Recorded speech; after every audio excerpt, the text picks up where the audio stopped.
আসসালামু আলাইকুম। ক্যালকুলেটরের সহজ নিয়মের আরেকটি ক্লাসে সবাইকে অভিবাদন। আজকের ক্লাসে আমরা ধারার অঙ্ক কিভাবে ক্যালকুলেটর ব্যবহার করে করা যায়, ধারার বিভিন্ন ধরনের পদ নির্ণয় কিভাবে জাস্ট একটা ক্যালকুলেটর ব্যবহার করে করা যায়, এটা আমরা আজকের ক্লাসে দেখব। এইটা থেকে প্রায় প্রতি বছরই এমসিকিউ প্রশ্ন আসে। তো আমরা ক্লাস শুরু করি। সসীম ধারা দুই ধরনের উল্লেখ আছে আমাদের বইয়ে, একটা হচ্ছে সমান্তর ধারা আর একটা হচ্ছে গুণোত্তর ধারা। সমান্তর ধারা ব্যবধান যদি সমান থাকে তাহলে ধারা মানে একসাথে কতগুলা পদ থাকবে, তো প্রত্যেকটা পদের ব্যবধান যদি সমান থাকে তাহলে ওইটাকে আমরা বলবো সমান্তর ধারা। আর যদি ব্যবধানগুলা গুণাকারে থাকে তাহলে এই ক্ষেত্রে আমরা এটাকে বলবো গুণোত্তর ধারা। সমান্তর ধারার ক্ষেত্রে আমরা প্রথমে যে কাজটা করব, দ্বিতীয় সংখ্যা থেকে প্রথম সংখ্যা মাইনাস করব। আর যদি গুণোত্তর ধারা হয় অর্থাৎ গুণাকারে থাকে তাহলে দ্বিতীয় সংখ্যা প্রথম সংখ্যা দ্বারা ভাগ করব। এটা হচ্ছে আমার প্রথম কাজ। সমান্তর ধারা চিনতে পারবো কিভাবে, ব্যবধান সমান থাকবে, আর ব্যবধান সমান থাকলে আমরা দ্বিতীয় সংখ্যা থেকে প্রথম সংখ্যা বিয়োগ করব। আর গুণোত্তর ধারার ক্ষেত্রে ব্যবধান গুণাকারে থাকবে, আর এই ক্ষেত্রে আমরা দ্বিতীয় সংখ্যাকে প্রথম সংখ্যা দ্বারা ভাগ করব। এখন আমরা সরাসরি প্রশ্নের ফর্মুলাতে চলে যাই। সমান্তর ধারা থাকলে আমরা কিভাবে পদ বের করব। সমান্তর ধারার পদ বের করার জন্য আমরা প্রথমে লিখব প্রথম সংখ্যা, তারপর ইকুয়াল চিহ্ন দেব, তারপর প্লাস, তারপর ব্যবধানটা, তারপর আবার ইকুয়াল দিব। তো ইকুয়াল দেওয়ার সাথে সাথে আমাকে মনিটরে যে মানটা শো করবে ওইটা হবে দ্বিতীয় পদ। আমি আবারও বলছি, সমান্তর ধারায় প্রথম সংখ্যা লিখে আমরা ইকুয়াল চিহ্নতে প্রেস করব, তারপর প্লাস করব। কি প্লাস দিব? সমান্তর ধারার মধ্যে পদের যে ব্যবধানটা থাকবে ওইটাকে, তারপর ইকুয়ালে প্রেস করলে আমাকে একটা রেজাল্ট দিবে। তো রেজাল্ট দিলে যেই রেজাল্টটা আসবে ওইটা হবে দ্বিতীয় পদ। তারপর আমি ইকুয়ালে ততক্ষণ পর্যন্ত প্রেস করতে থাকবো, আর একটু হিসাব রাখবো যে কতবার ইকুয়াল প্রেস করেছি। ততক্ষণ পর্যন্ত আমরা ইকুয়ালে প্রেস করব যতক্ষণ না পর্যন্ত আমার যে পদ বের করতে চাওয়া হচ্ছে ওই পদটা বের না হয়। যতক্ষণ পর্যন্ত আমার পদ বের না হয় ততক্ষণ আমি ইকুয়াল প্রেস করব। আর প্রথমবার ইকুয়ালে প্রেস করার পর যেটা বের হবে ওইটা কিন্তু দ্বিতীয় পদ, এটা মনে রাখতে হবে। অর্থাৎ আমি সমানে প্রেস করে 2 থেকে কাউন্ট করা শুরু করব। এটা আমি অঙ্কের প্রসেসিংয়ে গেলে আর একটু ভালোভাবে বুঝাবো। আর গুণোত্তর ধারার প্রসেসটা লিখেছি এরকম, প্রথম সংখ্যা তুলব, তারপর সমান চিহ্ন দেব। গুণোত্তর ধারার মধ্যে যেহেতু গুণ হয় তাই আমি গুণ চিহ্ন ব্যবহার করব। তারপর ব্যবধানটা, তো ব্যবধানটা কিন্তু এখানে ভাগ করে বের করতে হবে। তারপর ইকুয়ালে প্রেস করার পর আমাকে একটা মান দেখাবে, যে মানটা দেখাবে ওইটা কিন্তু দ্বিতীয় পদ থাকবে। তো তারপর আমি ইকুয়াল প্রেস করতেই থাকবো যতক্ষণ পর্যন্ত পদ বের না হয়। তাহলে দুইটা কিন্তু একই প্রসেস, সেম প্রসেস, শুধু একটা জায়গায় ব্যবধান। সমান্তর ধারার মধ্যে যোগ চিহ্ন আর গুণোত্তর ধারার মধ্যে গুণ চিহ্ন। এখন আমরা মনিটরে চলে যাচ্ছি। এর আগে একটা বিষয়, আমি এই অঙ্কগুলো একটু দেখিয়ে নিচ্ছি কোন কোন অঙ্কগুলো আমরা সমাধান করব। এখানে কতগুলা বোর্ডের প্রশ্ন আমি লিখে দিয়েছি। Chittagong board, Dhaka board, Comilla board, তারপর ঢাকা বোর্ড এবং বরিশাল বোর্ডে একসাথে এসেছে। তো এরকম অনেকগুলো প্রশ্ন আছে, আমি এগুলার সমাধান একে একে দেখাচ্ছি।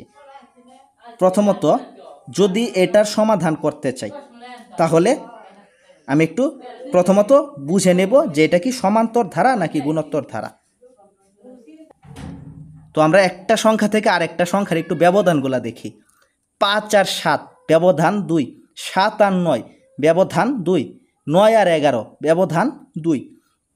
প্রত্যেকটা সংখ্যা থেকে প্রত্যেকটা সংখ্যার ব্যবধান যেহেতু 2 তাই এটা সমান্তর ধারা। এখন সমান্তর ধারার পদ বের করতে হলে আমার প্রথমেই প্রথম সংখ্যা লিখতে হয়। আমি কিন্তু ফর্মুলা লিখে দিয়েছি।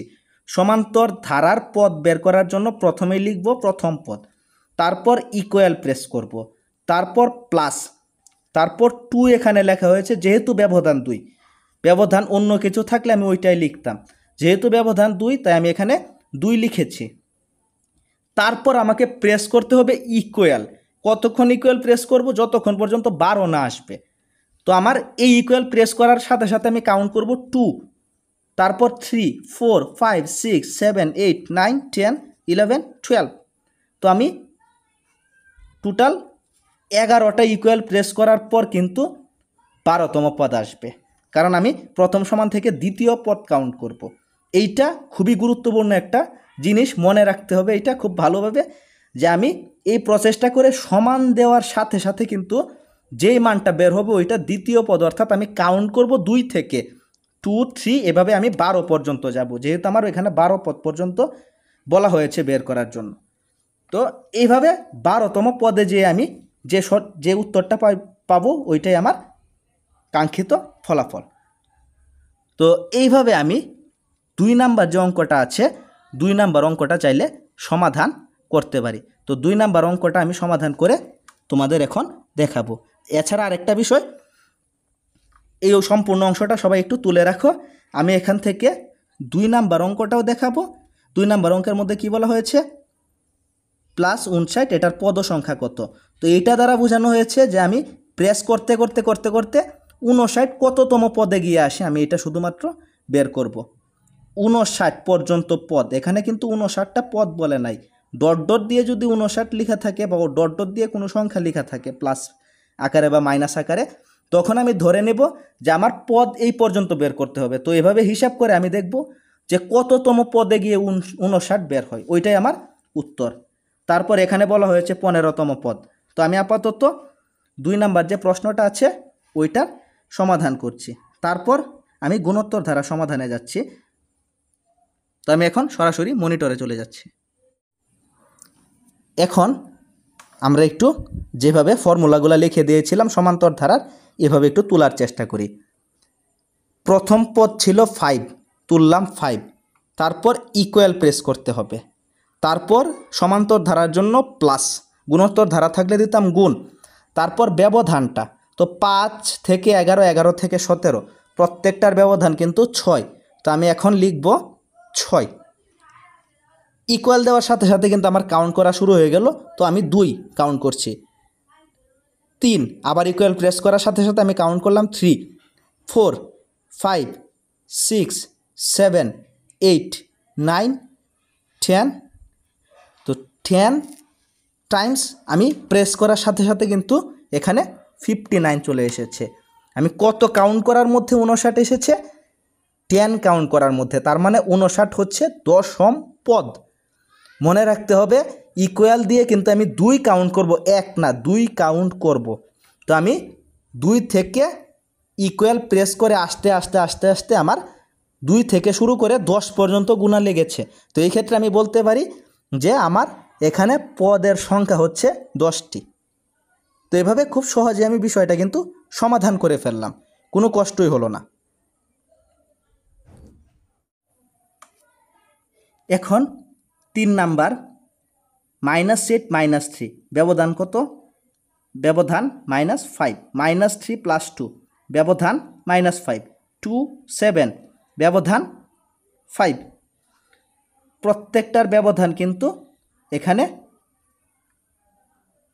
-5, প্রত্যেকটার ব্যবধান -5। তো আমি এই ক্ষেত্রে যখন এটার সমাধান করব তখন প্লাস দিয়ে যখন ব্যবধানটা লিখব তখন কিন্তু -5 লিখব। চিহ্ন যদি মাইনাসের আসে, ব্যবধানটা যদি মাইনাসের আসে, তাহলে কিন্তু আমি মাইনাস চিহ্নটা দিয়ে তারপর লিখব। তো এখানে -3 তারপর -8 দিলে কিন্তু আমার ফলাফলটা শো করবে। সরি, আমার উত্তরটা আসবে +5, আমার উত্তরটা আসবে +5। যদি মাইনাসের আসতো তাহলে আমি মাইনাস চিহ্ন দিয়ে দিতাম। তো আমার ব্যবধান যেহেতু 5 করে আছে, তাই এই ক্ষেত্রে আমি +5 লিখে ইকুয়াল প্রেস করব, 2 থেকে গুণা শুরু করব যতক্ষণ না পর্যন্ত 15 পর্যন্ত যাওয়া হয়েছে। 15 পর্যন্ত গেলেই যেটা বের হবে ওইটাই আমার কাঙ্ক্ষিত ফলাফল। 4 নাম্বার অঙ্ক সেম, ব্যবধানটা সমান, তাই সমান্তর ধারা। তো আমরা ওই সেম সমান্তর ধারার ফর্মুলা ব্যবহার করে অঙ্কগুলো সমাধান করব। তো 3 আর 4 এটা তোমরা বাড়িতে করবে। তারপর এই প্রশ্নটা একটু দেখি, 1 + 4 + 16 প্লাস ... ধারার কোন পদ 1024। তো এইটা কিন্তু গুণোত্তর ধারা। কিভাবে বুঝলাম? এখানে কিন্তু পদগুলা গুণাকারে আছে, 4 একে 4, 4 4 16, 4-এর গুণিতক আকারে আছে। তো এই ক্ষেত্রে আমরা বলতে পারি এগুলা গুণোত্তর ধারা। তো গুণোত্তর ধারার ক্ষেত্রে প্রথম পদ লিখে ইকুয়াল দিব, তারপর ইনটু দিব, ব্যবহার করব ইনটু, তারপর এদের মধ্যে যে কত গুণ করে আছে ওই ফলটা লিখব। প্রথম সংখ্যা 1 লিখে সমান দেব, তারপর গুণ চিহ্ন দেব, গুণ চিহ্ন দিয়ে 4 আর 1 কত গুণ করে আছে আমরা জানি, 4 গুণ করে। আর এটা বের করার ফর্মুলা হচ্ছে দ্বিতীয় সংখ্যা ভাগ প্রথম সংখ্যা, অর্থাৎ আমরা 4কে 1 দিয়ে ভাগ করলে 4 হয়। তো ইনটু 4 দিয়ে আমি ইকুয়াল প্রেস করব এবং কাউন্ট করব 2। ইকুয়াল প্রেস করে আমি 2 কাউন্ট করব, তারপর ইকুয়াল প্রেস করতে থাকবো আর 1 করে বাড়াতে থাকবো। তো আমরা দেখব যে কত গুণার মধ্যে 1024 চলে এসেছে। তো যতর মধ্যে 1024 চলে আসবে ওইটা আমার কাঙ্ক্ষিত ফলাফল। এখানে কিন্তু আমি ফর্মুলাও লিখে দিয়েছি, চাইলে তোমরা ট্রাই করতে পারো। তো আমি আজকে এই অঙ্কটা তোমাদের দেখিয়ে দিয়ে আজকের ক্লাস এখানেই শেষ করে দেব। তো এটা কিভাবে সমাধান করব এটা আমরা দেখছি। তো প্রথমত এই প্রশ্নটা একটু ভালোভাবে তোমরা দেখে নাও। 1/√3 -1 প্লাস √3 মাইনাস ... ধারাটির অষ্টম পদ কত? তো আমি একটু অষ্টম পদ বের করা সিস্টেমটা দেখাচ্ছি। এখন আমরা মনিটরে চলে যাচ্ছি। প্রথম সংখ্যা ছিল 1/√3। 1 বাই লেখার জন্য AB/C, তারপর হচ্ছে √3 লিখে আমার দিতে হবে একটা ইকুয়াল। 1/√3 লিখে আমি একটা ইকুয়াল চিহ্ন দিলাম, দেওয়ার পর আমাকে গুণ করতে হবে। তো কি গুণ করতে হবে এইটা নিয়েও আমাদের ভাবনার কোনো দরকার নেই। এইটা তাহলে আমরা কিভাবে করব? ভাগ করতে গেলে আমাদের সমস্যা হয়। এখন এটা আর ভাগ করে আমার দেখার দরকার নাই, আমি জাস্ট একটা ব্র্যাকেট দেব। ব্র্যাকেট দিয়ে দ্বিতীয় পদটা লিখব। দ্বিতীয় পদ ছিল -1। আমরা গুণোত্তর ধারার পদ যেভাবে নির্ণয় করি ওই সিস্টেমটা এখানে ব্র্যাকেট দিয়ে লিখব। তো এইভাবে কিন্তু আমরা আরও সহজভাবে বিষয়টা বের করতে পারি। আমি প্রথমে লিখলাম, প্রথম পদ লিখে ইকুয়াল দিলাম, তারপর সাধারণ অনুপাত আর আমার ওইভাবে বের করতে হবে না, আমি এখানেই ফর্মুলাটা লিখে ফেলছি একটা ব্র্যাকেট ব্যবহার করে শুধু। তো সাধারণ অনুপাত বের করতে হলে বা ব্যবধানটা বের করতে হলে দ্বিতীয় পদ ভাগ প্রথম পদ। প্রথম পদ হচ্ছে 1/√3, আমি ব্র্যাকেট ক্লোজ করে দেব। এখন আমি কিন্তু এখানে এদের ব্যবধান আর ওইভাবে বের করিনি, সরাসরি এখানে ফর্মুলাটা লিখে দিয়েছি। তো আমরা এভাবে কিন্তু চাইলে আনসার আসার পরে ব্যবধানটা না করে সরাসরি এভাবে ব্র্যাকেট ব্যবহার করে ব্যবধানে ফর্মুলা লিখে দিলেই হয়ে যাবে। এখন ইকুয়াল প্রেস করার সাথে সাথে আমাকে যে মানটা দেখালো ওইটা কিন্তু দ্বিতীয় পদ। আবার ইকুয়াল দিলাম, তৃতীয় পদ, চতুর্থ পদ, পঞ্চম, ষষ্ঠ, সপ্তম, অষ্টম। অষ্টম পদে শো করছে -27। আমাকে অষ্টম পদ নির্ণয় করার কথা বলা হয়েছিল। তো আমরা খুব সহজেই কিন্তু অষ্টম পদ বের করতে পারলাম।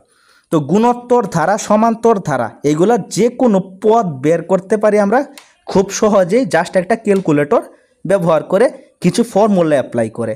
আর আমি সবগুলা ফর্মুলা লিখে দিয়েছি। আমি তোমাদের জন্য যতটুকু সহজ হয় ফর্মুলা ওইভাবেই বের করার চেষ্টা করি।